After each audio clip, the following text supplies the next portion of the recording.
Salut tout le monde, bienvenue à toutes et tous, c'est Price. On est là de nouveau aujourd'hui pour le nouvel épisode du podcast Price Pokémon, le quatrième de la saison.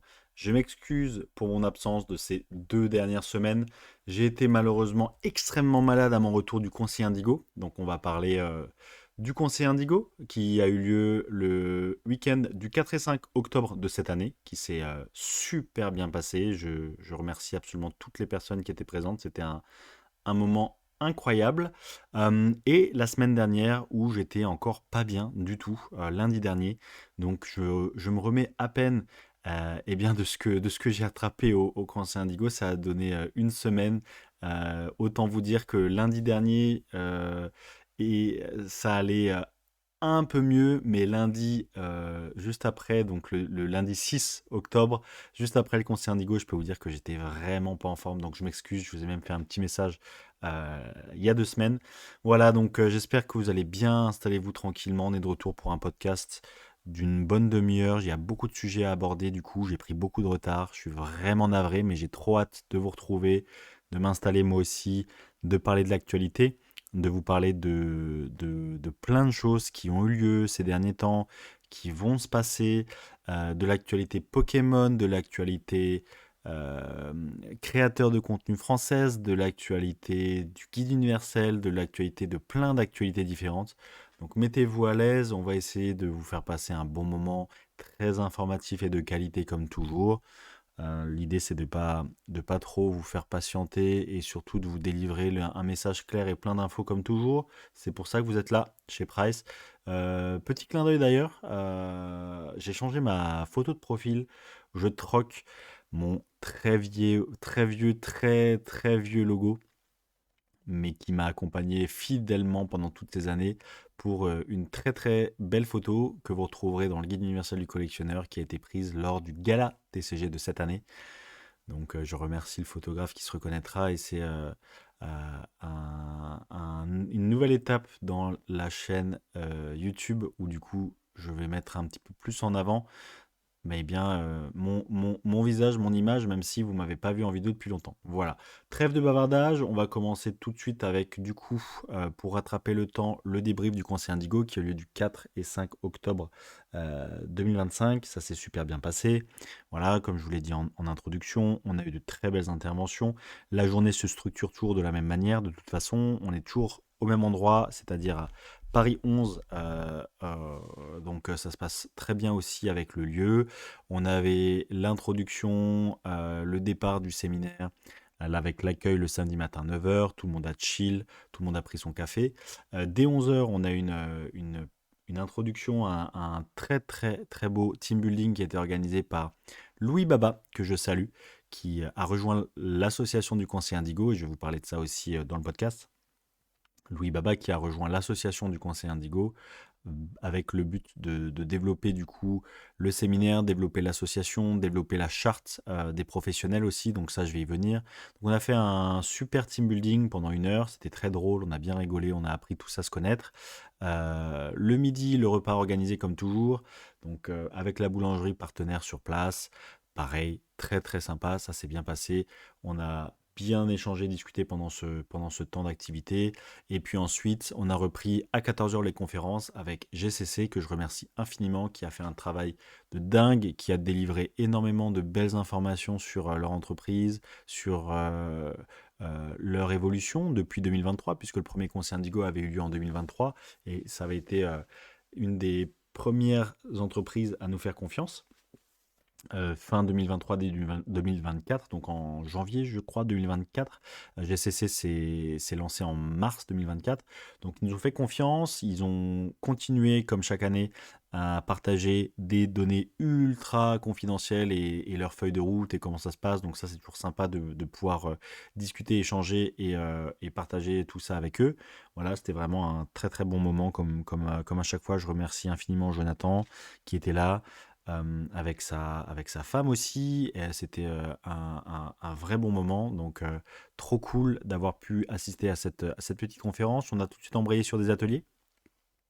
Voilà, on a fait quelques ateliers et il y avait nos sponsors sur place, donc je remercie eBay, Je remercie PCA, je remercie les Perles du collectionneur, je remercie Meteor TCG, sans quoi tout ça n'aurait pas été possible. Je remercie GCC aussi, je remercie le Guide universel du collectionneur, je remercie tout le monde, toutes les personnes qui permettent à ce séminaire de se développer et de croître, Curious Pop, etc. Voilà, donc c'était très, très cool, avec des petits ateliers PCA, comment noter une carte, comment deviner la note, avec leurs explications, avec leur service sur place. Chaque année, ils nous font le plaisir de proposer un Excelsior pour 60 euros, avec dépôt en main propre le samedi et récupération le dimanche. Donc ça, c'est assez exceptionnel, c'est un vrai confort. On avait du coup la boutique Les Perles du collectionneur qui ont fait des vraies offres très intéressantes sur le scellé, et Meteor TCG qui était présent pour les cartes. Donc on a passé la petite après-midi à discuter, à échanger, à prendre le temps. Voilà, c'est vraiment le maître mot du conseil Indigo, c'est prendre le temps d'apprendre à se connaître, passer des moments très précieux les uns avec les autres et de créer des étincelles, de créer une rencontre qui fait que des projets se lancent et des personnes se mettent à réaliser leurs rêves, monter leur boutique. Je pense notamment à Siramor, Romaric aussi qui était là, Père Chartor qui s'est également lancé à la suite du premier conseil Indigo. Je pense à Meteor TCG du coup, de voir son évolution aussi, c'était très sympa. Ils se sont lancés pendant le premier conseil Indigo aussi. Donc c'est comme une mini journée pépinière où les projets naissent, où les gens apprennent à se connaître. Et c'est vraiment tout l'idée de l'association. C'est vraiment tout l'idée derrière cet événement qui est ultra fédérateur. Et on va continuer à le développer, bien entendu. Et surtout, on va vous proposer dans les mois qui viennent, sûrement l'année prochaine, bon, déjà la prochaine date, et puis surtout une plateforme, voilà, un site internet sur lequel vous pourrez retrouver toutes les informations concernant le conseil Indigo. Je remercie aussi Sa Poké qui nous a rejoint dans l'équipe pour réaliser ce projet à bien. Et on a plein d'autres choses qui vont permettre de développer le conseil Indigo, notamment XXC que je salue aussi, à qui je pense beaucoup parce qu'il a un vrai profil intéressant et il va pouvoir éventuellement aussi nous rejoindre dans l'association du conseil Indigo pour la développer.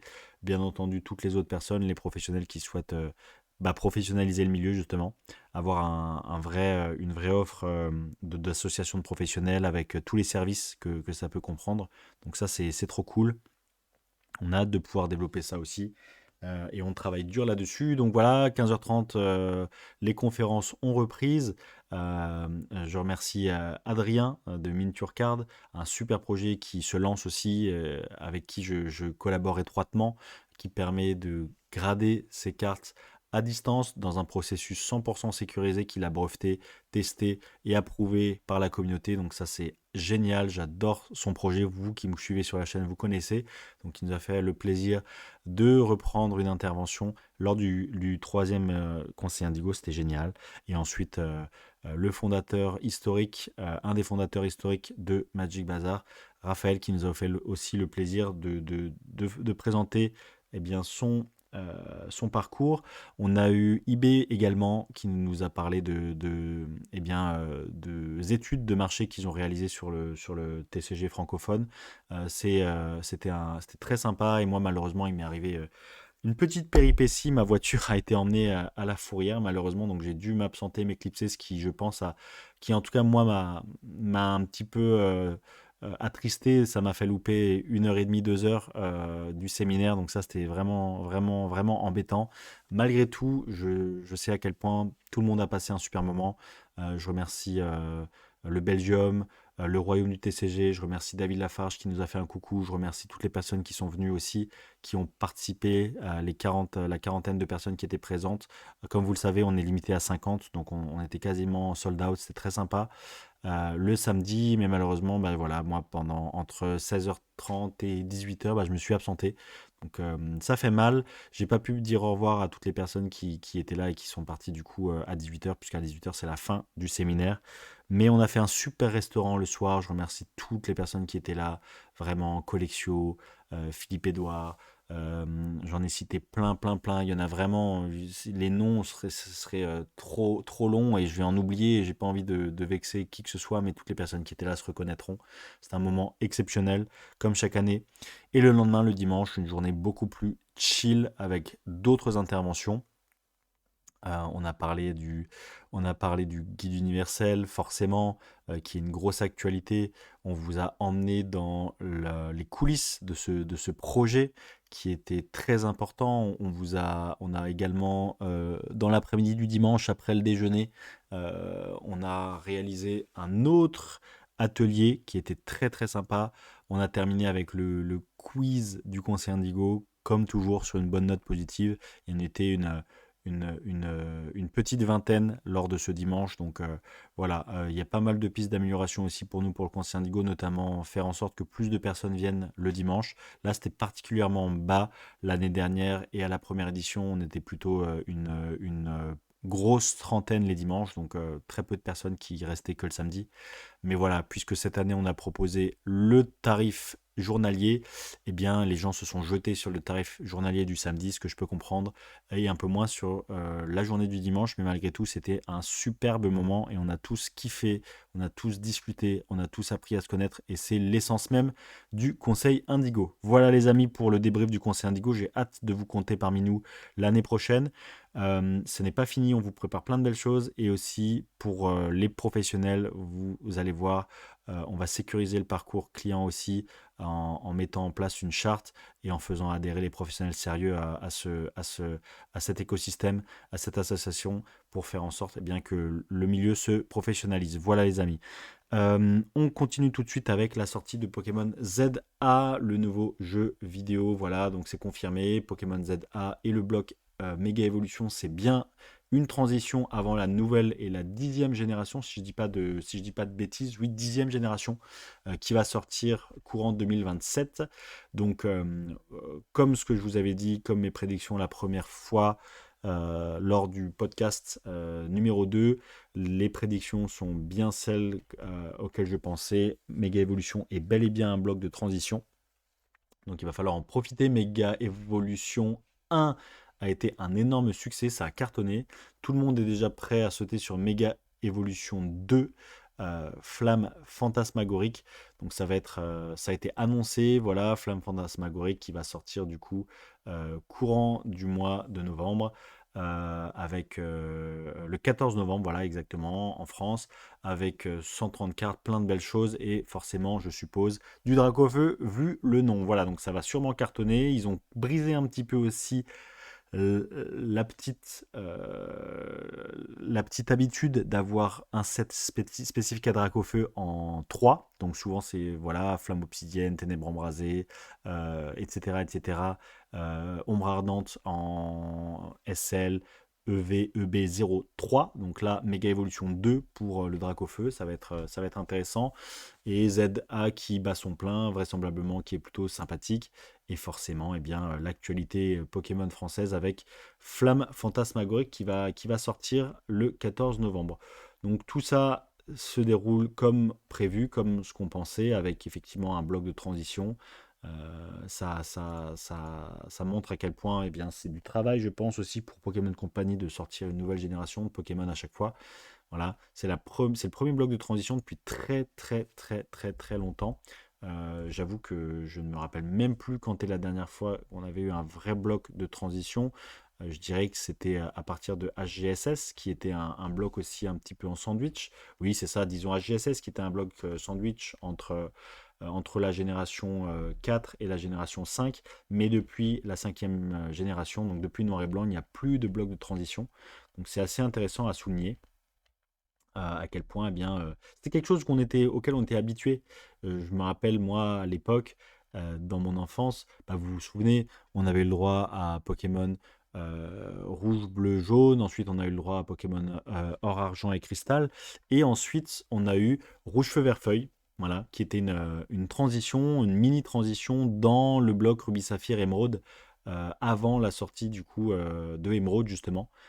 Emerald qui était une série, en tout cas une série de jeux vidéo qui faisait le lien entre Ruby et Saphir pour préparer du coup Diamant et Perle qui est sorti dans la foulée. Et pareil du coup Platine qui est sorti dans la foulée de Diamant et Perle avant qu'il y ait ce bloc de transition entre Appel des légendes, Earth Gold Soul Silver qui a remixé le jeu l'époque or, argent et cristal, qui a fait un super remix d'ailleurs. Earth Gold Soul Silver, en tant que carte à jouer, à collectionner, je sais que c'est pas ce qu'il y a le plus de fans dans la communauté. On connaît toutes ces histoires, hein, de 2013 où personne voulait acheter de produits récents. C'est vraiment le creux du TCG Pokémon. Mais à leur décharge, ou plutôt, pour reconnaître à César ce qui est à César, Ghost of Silver en tant que jeu vidéo, c'était un superbe jeu vidéo. Vraiment, c'était une vraie réussite, en tout cas pour moi. C'était incroyable.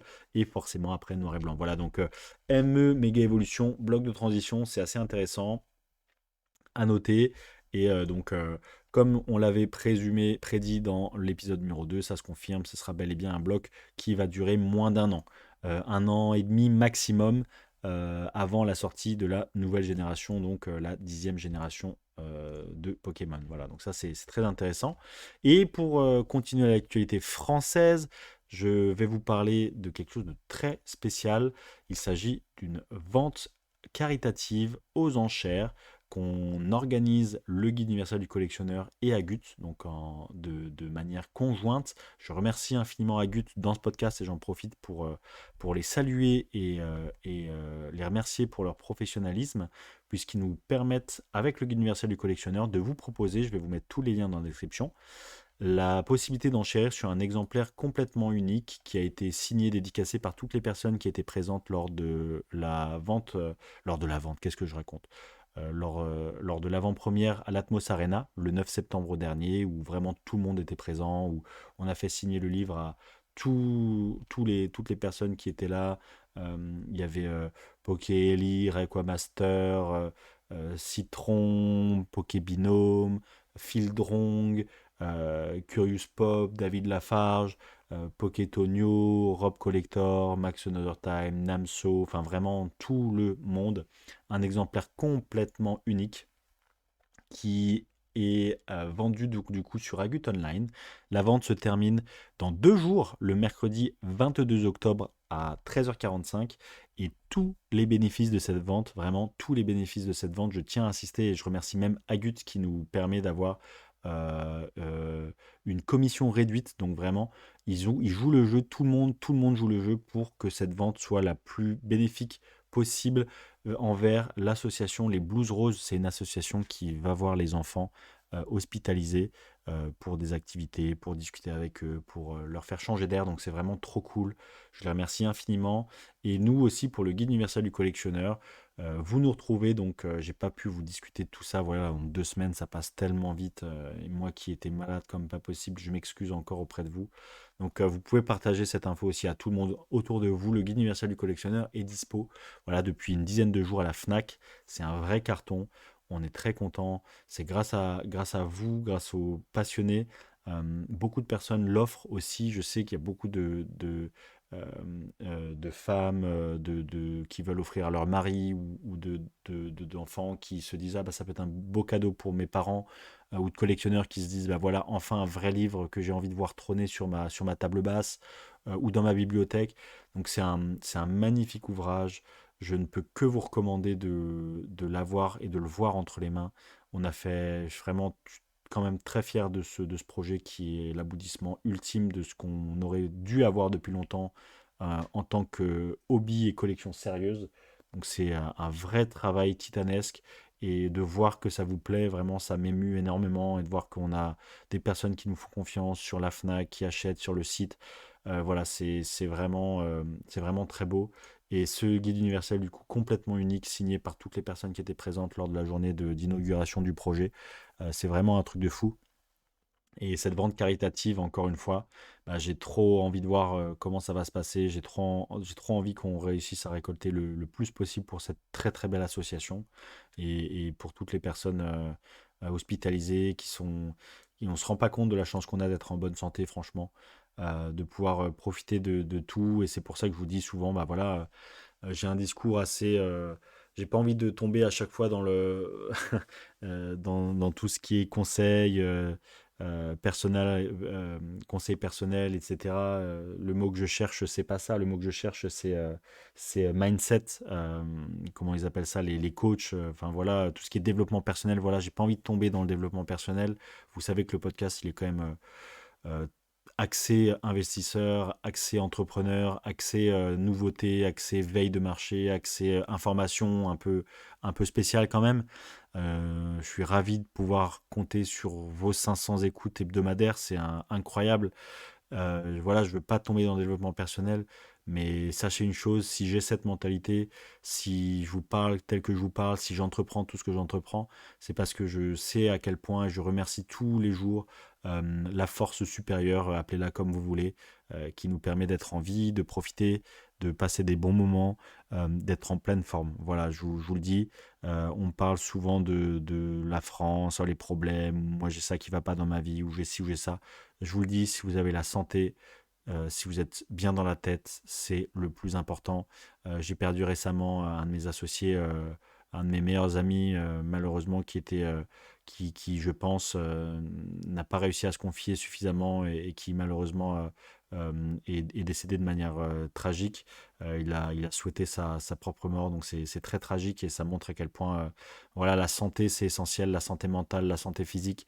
Donc, je vous dirai jamais assez, tout ce qu'on vit, c'est exceptionnel et il faut vraiment maximiser ce que la vie nous donne, se reposer sur ses acquis, procrastiner, être négatif ou ne pas évoluer, c'est vraiment dommage quand on pense à toutes les personnes qui, bah, malheureusement, ne peuvent pas se donner à 100%, qui malheureusement ne peuvent pas faire ce qu'elles aimeraient.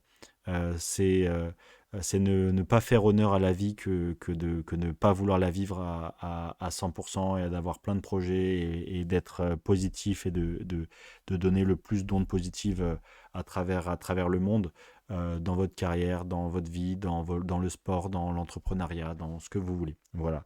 Parenthèse fermée. Merci encore une fois à Gut. Merci infiniment de nous permettre de faire cette vente. J'ai hâte de voir comment ça va se terminer, donc dans 2 jours. J'aurais dû faire ce podcast bien avant, la semaine dernière, pour le mettre en avant la semaine dernière, mais je n'ai pas pu. Et on se rend compte aussi à quel point on a de la chance d'être en forme quand on n'est plus malade. Voilà. Donc, très très beau projet. Et puis, j'en profite aussi pour faire un gros big up et un énorme merci à David Lafarge qui m'a invité dans sa Villa All-Star numéro 3 où malheureusement j'ai bidé. J'ai complètement bidé avec une ouverture bidon d'un booster Fossil Edition 1 qui je pense est lourd à 21 grammes pile qui malheureusement n'a pas fait n'a pas contenu d'holographique, donc j'ai complètement bidé. Je suis un peu triste, mais j'étais ravi de participer à cette aventure, ravi d'avoir pu être invité sur ce stream, de partager aussi le moment assez incroyable, puisque David a également sorti une autobiographie. Il s'agit également d'un livre, hein, forcément, mais complètement différent, puisque c'est son autobiographie, très très beau livre que j'ai lu, que j'ai dévoré. Pour toutes les personnes qui souhaitent en apprendre plus sur lui, c'est très sympa. Donc, la Villa All-Star 3 qui a eu lieu il y a 2 jours, le 18 octobre, et c'était vraiment un superbe moment. On a partagé ça avec tous les copains, les Perles du Collectionneur, Père Chartor, Collectio, Philippe Edouard, Romaric Siramor, et plein d'autres encore. Donc ça m'a un peu fait penser au conseil Indigo. On était pas mal du conseil Indigo, et puis j'ai fait de superbes rencontres aussi sur place. Elles se reconnaîtront tous, toutes. C'était un superbe moment, et franchement, je remercie encore David d'avoir mis ça en place. Ça fait aussi plaisir de pouvoir profiter, pour une fois, d'un événement sans être l'organisateur. Et ça, c'est vraiment, vraiment cool. Franchement, c'était un superbe moment. Voilà. Les amis, on a parlé un petit peu de toute l'actualité Pokémon. On a parlé un petit peu de l'actualité Pokémon aussi au niveau des cartes à jouer à collectionner. Donc, on a pas mal sillonné déjà ce podcast, on a pas mal parlé. J'en garde un petit peu sous le pied aussi pour l'épisode prochain. En attendant, je vous laisse avec tous les liens dans la description pour tout simplement aller voir la vente aux enchères à Gut, pour ne pas et si aussi si vous souhaitez commander votre exemplaire du guide universel du collectionneur pardon, euh, sur le site internet et faire connaissance, plus ample connaissance avec aussi le travail qu'on a fait. Et j'en profite du coup pour vous renvoyer vers l'Instagram, le Discord, comme toujours. Voilà les amis, j'espère que on se retrouve rapidement la semaine prochaine. J'espère que je ne serai plus malade. Merci du fond du cœur à toutes et tous pour ces moments d'être présent, d'écouter le podcast, de le partager, de commenter. Chose promise, chose due aussi, je vous ai sorti une très très belle vidéo la semaine dernière sur la collection de scellés. Je vous avais promis que je sortirais d'autres vidéos, plein d'autres choses aussi. Donc c'est le cas, voilà. Et je vous en sortirai encore d'autres. On va faire plein d'autres choses. Je vais vous partager aussi une belle vidéo du guide universel du collectionneur premium où je vais ouvrir un exemplaire numéroté, scellé, avec tout ce qu'il y a à l'intérieur, vous montrer toutes les différences et vous montrer eh bien, le travail incroyable d'orfèvrerie de notre imprimeur Escourbiac. C'est français, c'est artisanal, c'est incroyable. C'est du travail d'orfèvre. Ça justifie aussi finalement les 299 euros qui sont demandés. Non, c'est vraiment un travail exceptionnel. Donc j'ai hâte de faire aussi cette vidéo. Je vais en faire plein d'autres comme je vous avais dit. Et on va continuer cette aventure exceptionnelle. Voilà. Donc n'hésitez pas à rejoindre le Discord, l'Instagram, suivre le Conseil Indigo, le Guide Universel. Et on se dit à la semaine prochaine. Salut tout le monde, c'était Price.